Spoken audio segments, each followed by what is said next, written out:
Welcome to Chillin' 101. We hope this video helps. You'll begin by inserting numbers immediately. Open the document and go to Insert Page Number. Pick top or bottom, left, center, or right.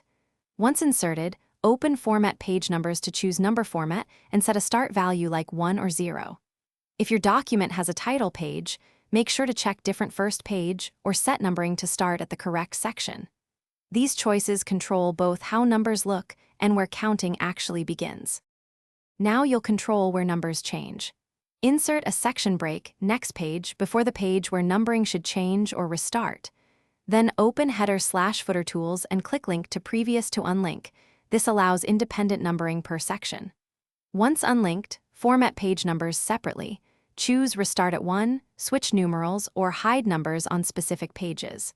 Also adjust alignment, font size, or distance from edge so numbering Finish by scanning the whole document and verifying numbers flow correctly. Use View Navigation or Print Preview to spot jumps. If numbers repeat, inspect section breaks and unlink headers/footers where needed. Once fixed, select the document and press F9 to update fields so cross-references and page counts refresh. If something still misbehaves, look for hidden continuous section breaks or reinsert page numbers in a clean header/footer. Make sure to save a backup before large changes. Thanks for watching. Consider subscribing if we helped you.